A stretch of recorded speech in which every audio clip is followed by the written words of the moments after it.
Kahapon mga kapatid, nagkaroon ako ng pagkakataon na makapanayam sa isang interview ang isang maritime expert, 35 years na may karanasan mga kapatid sa US Air Force, si Mr. Ray Powell. At gusto ko lang i-emphasize mga kapatid yung ilan sa mga sinabi niya kahapon na sana mas lalo nating maunawaan bilang mga Pilipino. Samahan ninyo ko mga kapatid, talakayin natin yan. I'm just a young nigga chillin' on it. First time I seen ice was a Alright mga tol, welcome ulit sa ating panibagong video reaction, review, commentary, opinion, criticism at kung ano-ano pa. Bago natin to simulan mga tol, baka hindi ka pa nakakapag-subscribe dito sa ating YouTube channel, huwag niyong kalimutan mag-subscribe. Pakiclick na rin po ang notification bell para ma-notify ka whenever na may mga bago tayong reaction video tulad nito. At kung ikaw naman ay nanonood sa ating Facebook page, syempre huwag nyo rin kalimutan mag-follow and like. At maraming salamat sa ating mga bagong followers dyan. Nasa 148,000 followers na tayo rito sa Facebook. So ngayon, bago natin pag-usapan yung interview ko kahapon dito kay Mr. Ray Powell mga tol, meron akong gustong panoorin muna. Bigyan natin ng reaction video itong balita sa News 5 kung saan inutusang umalis daw mga tol ng BRP Cabra ang dalawang barko ng China Coast Guard sa West Philippine Sea. Panoorin natin to mga tol, mabilis lang naman to. China Coast Guard 4305 Bago lang yan, etong November 23. and China Coast Guard 3305. This is Philippine Coast Guard vessel BRP Cabra MRRV 4409. You are advised that you are currently sailing within the Philippines Exclusive Economic Zone, approximately 94 nautical miles from Palawig Point, Zambales, Philippines. Grabe, di ba? 94 nautical miles mga tol mula doon sa Zambales. Biruhin mo kung gaano na sila kalapit. In accordance with Republic Act 12064, the Philippine Maritime Zones Act, the United Nations Convention on the Law of the Sea, of which you are a party, and the 2016 Arbitral Award. You do not possess any legal authority to patrol within the Philippines Exclusive Economic Zone. You are directed to cease and desist from conducting illegal maritime patrols within the Philippine Exclusive Economic Zone. Your illegal activities would be reported to higher authorities. Over. Diba? Pinapaalalahanan sila ng BRP Cabra ng ating mga kinauukulan kung ano yung mga nilalabag nila. Hindi lang natin alam kung naiintindihan nila yan mga tol, di ba? Hindi natin alam kung naiintindihan natin. Dapat ata meron tayong kasamang magaling magsalita ng wika nila mga tol eh. Diba? Para nagpa-process na agad sa isip nila kung ano yung sinasabi. Pwede naman siguro yun, diba? Mga Pilipinong nakapag-aral kung paano magsalita ng wika nila. Diba merong ganon? Diba? May mga may mga translator nga tayo, diba? Sana may ganon tayo sa Coast Guard, diba? So bakit natin pinanood to? Kasi may kaugnayan to mga tol doon sa first question na ibinigay ko kay Mr. Ray Powell mga tol. Eto, panoorin natin itong maikling bahagi lang naman dun sa naging interview ko sa kanya. At gusto ko lang din gamitin ng pagkakataong to para magpasalamat kay Mr. Ray Powell sa napakagandang pagkakataon, opportunity na ma-interview siya. No?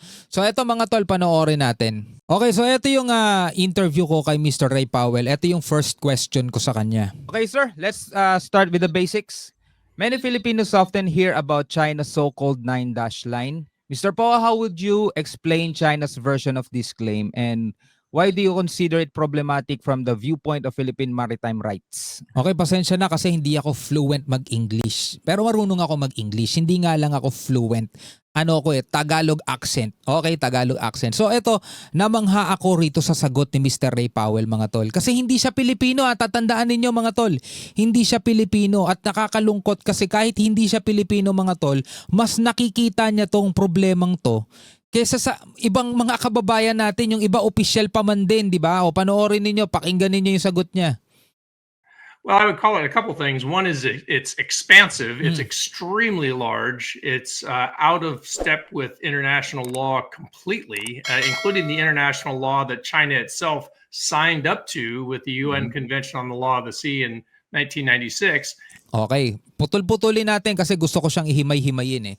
Ang problema mga kapatid doon sa 9-dash line ng China, kasi 'di ba hindi lang naman China ang nandoon mismo sa South China Sea. Maraming mga bansa diyan, including na syempre ang Pilipinas. Syempre nandiyan ang Taiwan, Pilipinas, Vietnam, Malaysia, Indonesia, Brunei, 'di ba? Yan yung mga bansang nakapalibot diyan, Vietnam. Kaso ang problema mga tol, sobrang laki. Sobrang laki nung sinasakop nila, 'di ba? Pamilyar naman kayo siguro kung ano yung itsura nung 9-dash line nila, yung mapa na 'yon.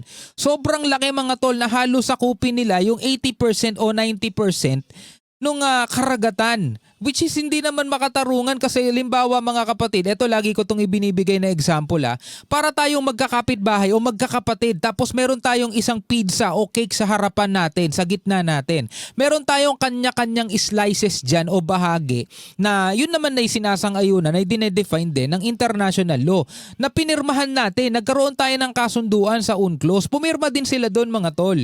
Diba meron silang 200 nautical miles, Pilipinas may 200 nautical miles, Taiwan, Vietnam, lahat mga tol meron 200 nautical miles. Kaso ang gusto nila mga tol, anong slice? Sa amin yung buong yan. Yun ang gusto nilang mangyari mga tol. O tuloy natin yung sinasabi rito ni Mr. Ray Powell.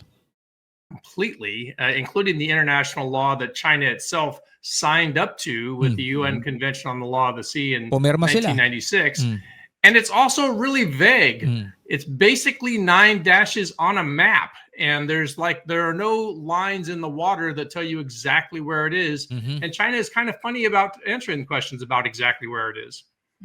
Diba? Kasi mga kapatid, ginuhitan nga nila, imaginary line nga yan ginuhitan nila yung kabuuan ng South China Sea ng 9-dash line. Diba? Na 11-dash line nga yun nung nagsimula yun Naging 9-dash line lang mga tol nitong mga 1951 na yun Naging 9-dash line lang yun pero unang-unang ginawa nila 11-dash line yun. Tapos ewan ko 2024 ba o 2025 o 2024 ata, ginawa na nilang 10-dash line yan.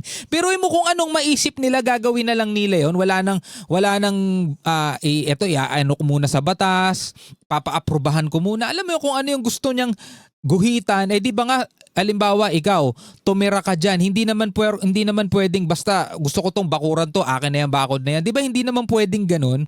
Lalo pa kaya to mga tol, maraming involved na bansa rito. Sila gusto nila 11-dash line. Hindi, gawin na lang natin 9-dash line. After ilang dekada, gawin na lang natin 10-dash line. Alam mo yun, yung parang tipong sila yung masusunod kung anong gusto nilang gawin. Kakaiba O ito yung second question ko, yung follow-up question ko sa kanya. China also claims what it calls historical rights over the West Philippine Sea. From your perspective, how do these claims hold up when compared to international law, particularly the United Nations Convention on the Law of the Sea or UNCLOS, which the Philippines helped draft? Okay, ang problema kasi mga kapatid doon sa sinasabi ng China, meron daw kasi silang historical claim, historical rights.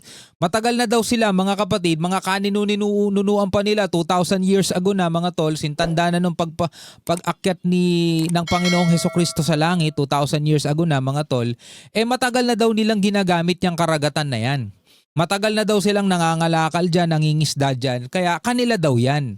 Di ba? Biro mo kakaiba yun mga tol, kakaibang claim yun. Yeah, UNCLOS has no concept of historical rights. In fact, UNCLOS was essentially made to keep countries like China from claiming something like historical rights. Narinig niyo yung sinabi niya.